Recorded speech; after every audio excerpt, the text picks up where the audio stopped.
Jesus Christ became poor although he was rich, so that by his poverty you might become rich. Alleluia, alleluia, alleluia. The Lord be with you. A reading from the Holy Gospel according to Luke.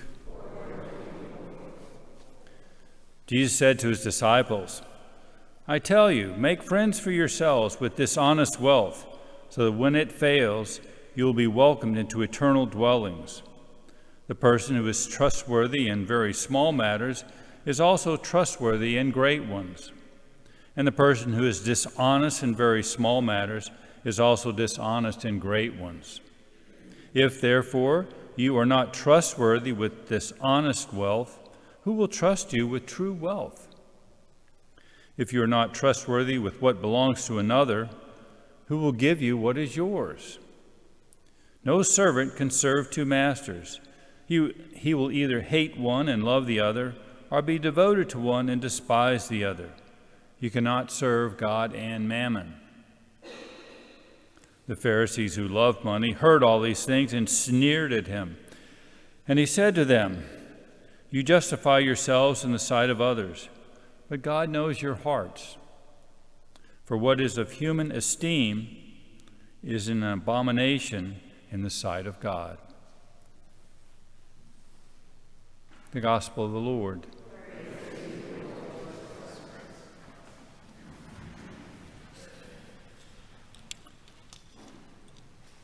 Even though I was tripping up through some of those names in our first reading, I really liked that first reading. Yesterday when I was looking at it, it's right at the end of the the epistle to the Romans, and that's the longest epistle in the New Testament, St. Paul's letter to the Romans. And I like it because Paul thanks everybody. He thanks, the scribe who helps write the letter for him. He thanks all the Greek churches, so the churches that he started among the pagans.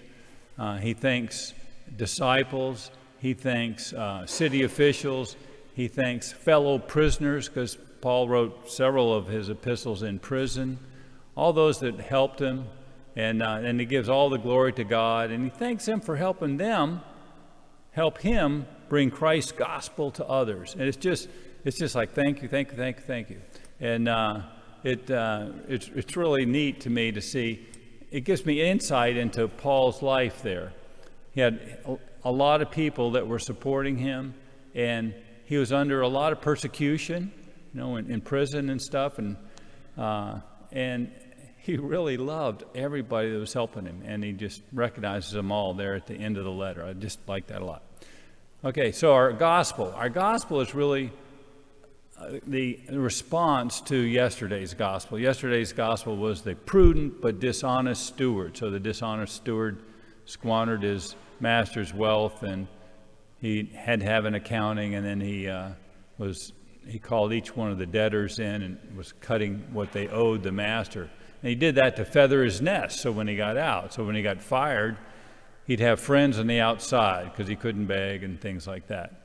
And I was too weak to dig ditches or something. So the message there today that responds to that is that we need to use our wealth with the same prudence, the same planning for our future that dishonest steward used just for his short-term gain here on earth.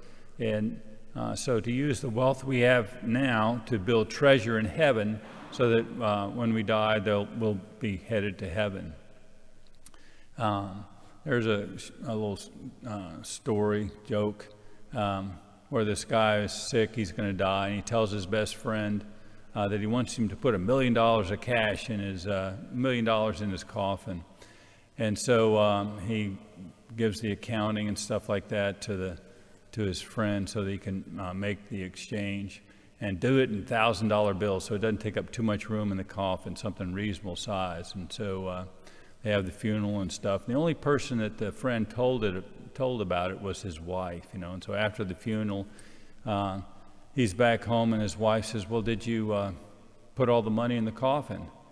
And he said, well, sure. I made a check out for the full amount and put it in his pocket. And so the point of that is that we can't take it with us. And once we're dead, we can't do anything with it. And so how do we build treasure in heaven? How exactly do we go about doing that? So we use our treasure here on earth to build treasure in heaven. So thinking about that, I thought about St. Matthew's Gospel, chapter 25. He talks about final judgment. And in there, Jesus separates the sheep from the goats. I'm sure you remember that. And then the sheep are surprised that they're chosen for heaven. And he says, why did you choose us? It's because you fed me when I was hungry. You gave me drink when I was thirsty. You clothed me when I was naked. And when I was a stranger, you took me in.